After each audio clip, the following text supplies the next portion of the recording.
Buenas noches, soy Ana María Lomelí. Hoy al filo, la doctora Johanna Ralston. Ella es CEO de la Federación Mundial de Obesidad.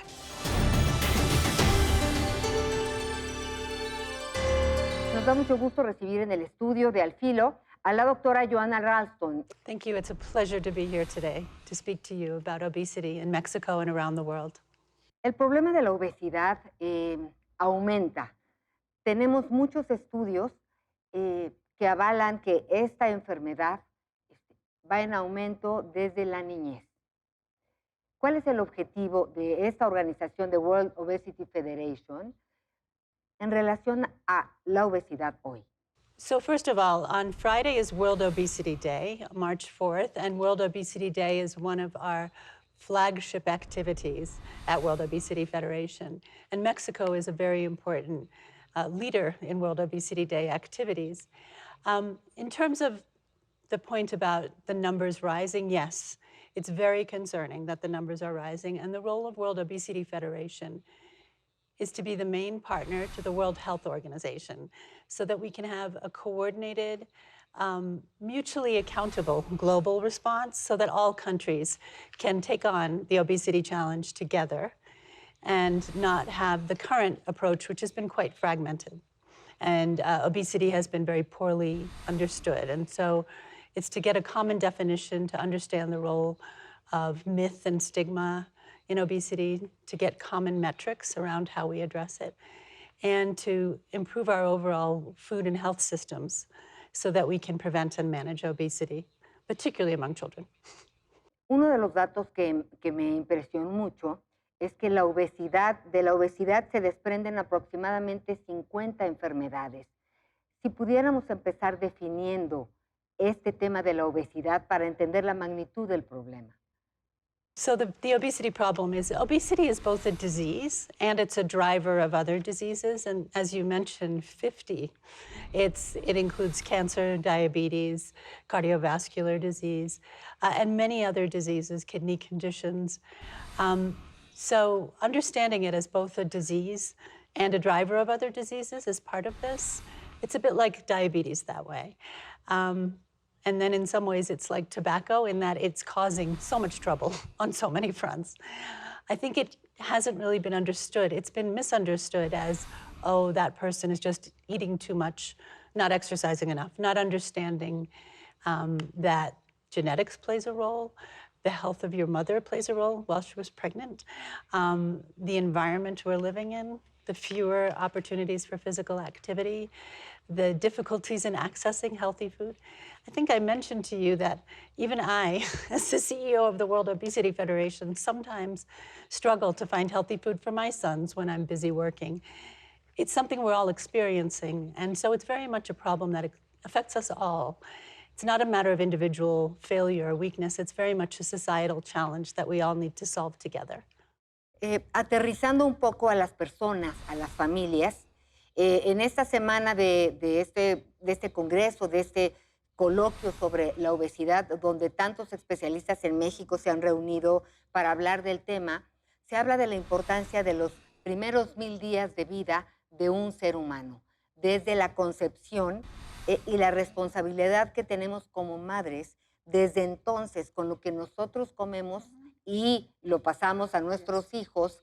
Desde ese momento es la responsabilidad para ver que no caigamos en adicciones de azúcar y en otro tipo de adicciones que no ayudan ni nutren al bebé. Y esto va a ayudar a que se vayan perfilando gustos.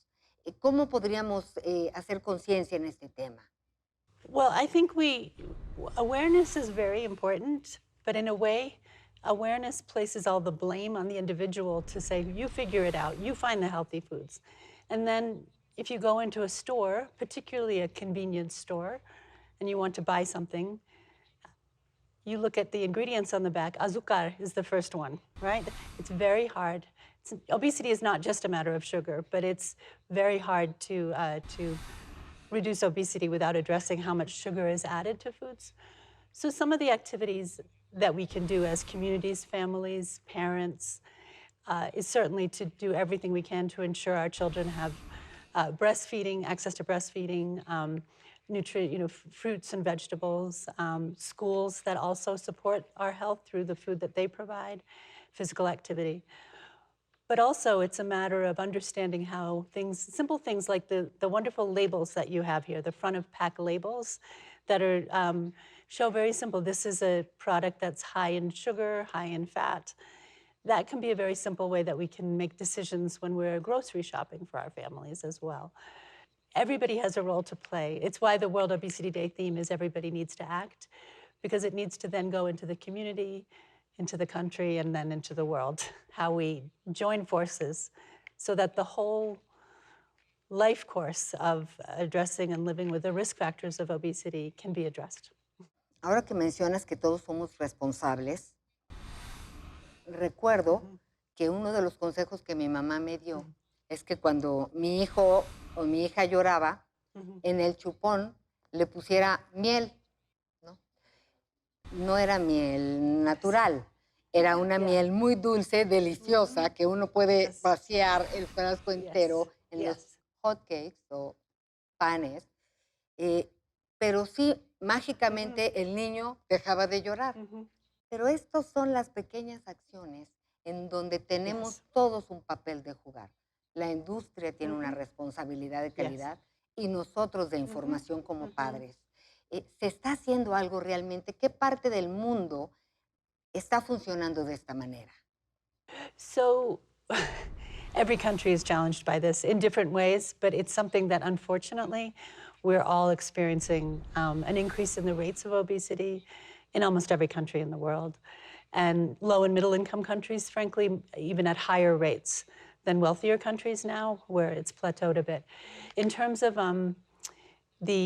what's working, I think actions that take place at the city level, like you've seen in Mexico City, are very powerful because cities are kind of naturally, it's easier to get things done with all the different sectors that need to be involved. You need to have playgrounds. You need to have safe places to walk. You need to have access to healthy food, food labeling.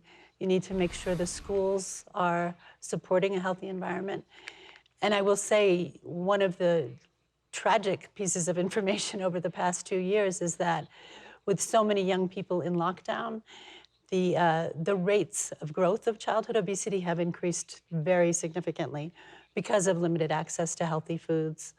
And frankly, aggressive marketing, digital marketing online, the kinds of things our children have access to that we don't even know about on their phones are playing a part as well.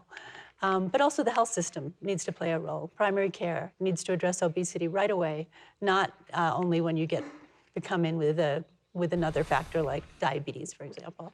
So it's really about all of us.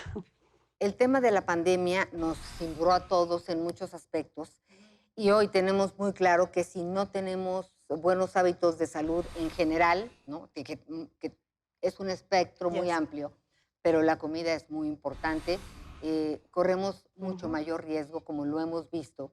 Las personas con obesidad tienen un problema mucho más delicado y grave con pandemias como COVID-19 y vendrán otras enfermedades. ¿Qué nos dices al respecto, doctora? Well, I think that the relationship between COVID and obesity has been incredibly important. I think it really reinforces that this is a serious health issue. It's not just enough to tell people, eat more fruit, go run in the park. This is a serious chronic challenge. We did a study last year that showed that of the countries with the 10 highest rates of COVID death, 9 of them had the highest rates of obesity in the world, and Mexico was among them. So there's clearly a relationship between people being hospitalized and dying from COVID and having underlying overweight and obesity. So looking ahead, there's reasons to be hopeful. I think there's recognition now of how much obesity needs to be prioritized, and that it's a health condition in its own right that needs attention and focus. And people with obesity who've experienced a lot of stigma, even in healthcare systems, need to be treated with respect as people just the same as somebody with diabetes or cancer deserve and should have access to available treatments. A manera de conclusión, ¿cómo podríamos cerrar esta charla? Hemos hablado no solo hoy, infinidad de veces del problema de la obesidad, de las consecuencias, pero a ratos parece que hay una desconexión entre la información y las personas que sufren el problema. ¿Cómo lo aterrizamos para decir, sí hay trabajo que hacer y se puede salir adelante? ¿Cómo los invitamos? It's great. So everybody needs to act is the simple message. In Mexico, there's this wonderful new statement of 1,000 health professionals who've come together to say, we're working together. We need to have a comprehensive approach. And that's what we need at the global level too. As individuals, though, we can do everything from making sure there are healthier foods in our communities to also understanding respectful language for people with obesity, understanding people with obesity as having a disease, not a weakness. So there's different actions we can take at all levels. If you go to worldobesityday.org, our website, you can find all sorts of ideas and suggestions for how you can get involved on World Obesity Day here in Mexico. Pues yo creo que sí tenemos mucho trabajo que hacer. Es cuestión de información en todos los niveles y cuidar mucho el tema de no estigmatizar. ¿Cómo está la comida? I love Mexican food. I love the food here. I love this country very much. I first came here when I was 12 and in Oaxaca. And I very much love this country, and I'm so happy to be here after I was here 2 years ago, just before COVID started. So it's lovely to be back again. I think the food is fantastic. We just need less processed food here. More fresh food is fantastic. Mexico itself, I think, has shown great leadership in addressing obesity against difficult odds, including sometimes commercial conflicts of interest, I guess I would say. But there's some wonderful leadership at the government levels in health and agriculture, education. So we have great hope that Mexico can turn around the obesity challenge, but also needs all of us in all different countries to be working together towards these same goals. Un estudio de CONACYT y de la UNAM, Yeah. después de varias investigaciones, llegaron a la conclusión que la dieta prehispánica era por lo menos 10 veces más antioxidante que la dieta que tenemos hoy. Así que también es un tema de traer de nuestros antepasados lo mejor que nos dejaron, que es la tierra y todo esto que sacamos naturalmente, ¿no? Y pues bueno, lo dejo sobre la mesa porque vale la pena profundizar en estos temas también. We absolutely should. We can still eat little snacks and good food. We don't have to give up all the sweets, but we need to understand that there's lots of wisdom in our native diets that we could learn from. Absolutely. Un privilegio estar con Johanna Ralston. La doctora Johanna Ralston es CEO de la World Obesity Federation. Muchas gracias por habernos acompañado. Esta es tu casa, doctora. Visítanos más seguido. Gracias.